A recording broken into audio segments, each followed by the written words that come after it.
एक हाजी की इस वक्त पाकिस्तान में रेट किया है, वो कितने में हज कर रहा है? सरकारी हज जो है वो रेंज कर रहा है 11 से 13 लाख पर हेड। और प्राइवेट में यही हज 40 दिन वाला, 30-40 दिन वाला, जिसको स्टैंडर्ड हज कहते हैं, 1-2 लाख रुपए महंगा है, यानी कि 14-15 लाख। 14-15 हाँ, लाख, ठीक है। ये है रेगुलर हज, नॉट वीआईपी हज, राइट, ठीक है। और जो प्राइवेट सेक्टर में वीआईपी हजेस हैं, जिसको शॉर्ट हज कहते हैं, 9 दिन का, 13 दिन का या 16 दिन का, वो है वीआईपी हज। वो फॉल करते हैं हाई सीजन, यानी कि high season of airline, high season of hotels in Mecca Medina, and high season for every vendor, customise.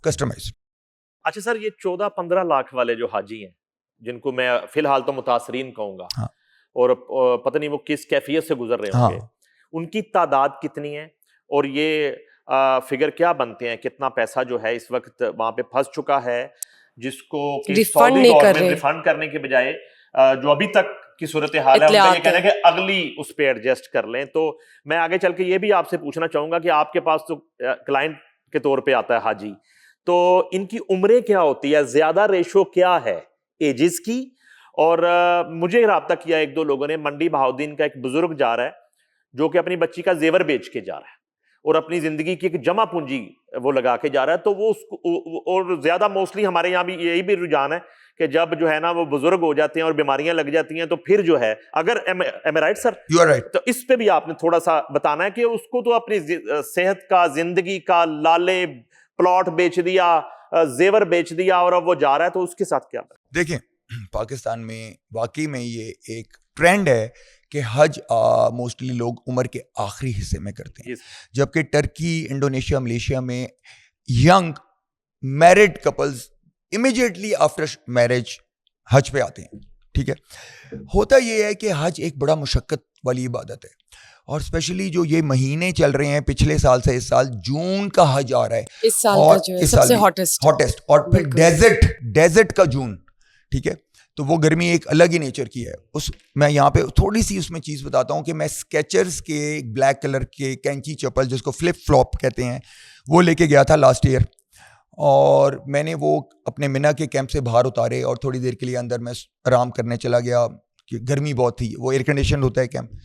जब मैं बाहर आया तो मैंने उसके ऊपर पाँव रखा तो मेरे पाँव में छाला पड़ गया, और जब मैं उनको पहन के चला तो उसका जो वो वाई फ्लिप फ्लॉप का जो वाई वाला स्ट्रैप होता है और जो नीचे सोल के साथ होता है, वो मेल्ट होके सेपरेट हो गया।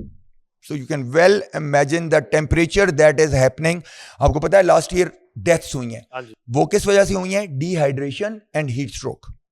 क्योंकि जो बंदे 12 से 14 लाख का हज करते हैं ना, उनका मकतब मिना के अंदर रमी के पॉइंट से, जहाँ शैतान को कंकरी मारनी है, कम से कम 4-5-6 किलोमीटर दूर होता है।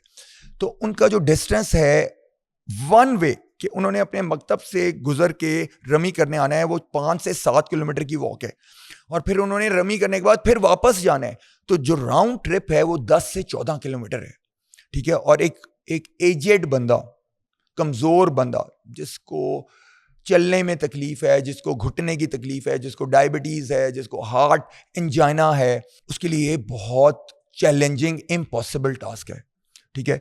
उसका हल ये होता है कि अक्सर औकात उनके साथ कोई अटेंडेंट होते हैं, उनके बेटे होते हैं, या कोई यंगर भाई होता है, वो उनको व्हील चेयर अरेंज करके व्हील चेयर के ऊपर लेके आता है, क्योंकि पैदल आना तो इम्पॉसिबल है ऐसे बंदे के लिए। शौकत खानम, जिस तरह 2nd-3rd स्टेज का पेशेंट नहीं लेता, आप बीमार हाजी को कभी रिफ्यूज करते हैं कि भाई साहब ना जाओ?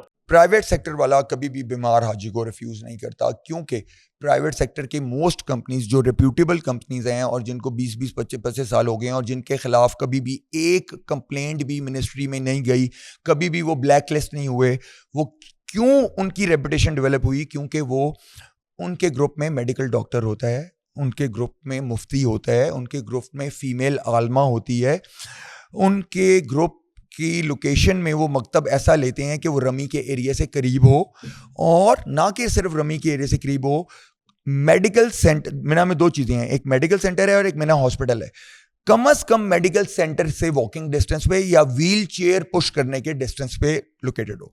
तो ये वो क्राइटेरियाज हैं जो गवर्नमेंट के हज में फॉलो नहीं हो सकते, क्योंकि 90,000 लोगों के लिए ये फैसिलिटी अरेंज नहीं की जा सकती। लेकिन प्राइवेट ग्रुप में जो अच्छे ग्रुप्स हैं या जो शॉर्ट हज करते हैं या जो वीआईपी हज करवाते हैं वो तो डेफिनेटली इन सारी चीज़ों का ख्याल करते हैं। मेरी डॉक्टर साहब आपसे जब बात हुई उसके बाद आज ही के दिन मेरी जो है वफाकी हुकूमत के जो रिलीजन अफेयर्स के कुछ जिम्मेदारों से बात हुई है। वो तो सिर्फ इस सारी सूरत हाल पे अफसोस ही कर रहे हैं, अफसुर्दा ही हैं। उनके पास ना तो कोई सोल्यूशन है और ना ही मेरी गुफ्तगू के दौरान मुझे लगा कि वो कोई बड़ी एफर्ट कर रहे हैं इस क्राइसिस को खत्म करने के लिए। अब आपके पास इतलात क्या है? क्या शहजादा मोहम्मद बिन सलमान जो हैं ये अब फैसला उन्होंने ही करना है कि वो इन 70,000 हाजियों को इजाजत देंगे या नहीं देंगे? क्या सूरत है? पहले मैं आपका इसके आंसर करने से पहले एक चीज़ जो पहले मिस हो गई है मैं ज़रूर बोलना चाहूँगा कि एक तो मैंने बताया कि हमारी हज पॉलिसी बजाय 2 महीने पहले आने के पिछले साल से भी 1 महीने लेट आई। जो डिसीजन सेक्रेटरी रिलीजियस अफेयर्स को करना चाहिए था कि उसको दोनों स्कीमें इकट्ठी लॉन्च करनी चाहिए थी, वो नहीं की गई। प्राइवेट स्कीम को 3 मंथ्स का हैंडीकैप दिया गया। उसके ऊपर एक और प्रॉब्लम है, स्टेट बैंक के बगैर आप यहां से अपने हाजियों की पेमेंट ट्रांसफर नहीं कर सकते किसी और चैनल से।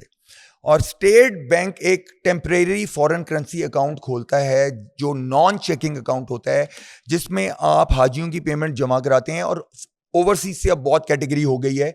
ओवरसीज के जो हाजी आपसे बुक हुए हैं अमेरिका से, दुबई से, उन्होंने भी उस non checking foreign currency account में जमा कराने हैं और वहां से डायरेक्ट सऊदी अरब ट्रांसफर होने हैं। There is no cheque book, वो पेमेंट कोई ऑपरेटर विड्रॉ नहीं कर सकता। वो अकाउंट खुलने में स्टेट बैंक ने 3 महीने, सेक्रेटरी ने स्कीम ओपन करने का टाइम लिया, हैंडीकैप दिया, और स्टेट बैंक ने 1 महीना डिले करने के बाद foreign currency non checking accounts खोले। डिले हो गया, जिनके पास पेमेंट थी वो भी ट्रांसफर नहीं कर सके। सेकंड ये हुआ कि स्टेट बैंक की एक पर डे लिमिट होती है। इस दफा उनको चाहिए था कि वो पर डे लिमिट बढ़ाते कि पेमेंट जल्दी से जल्दी ट्रांसफर हो जाए और जो पेमेंट डेडलाइन है वो मीट हो।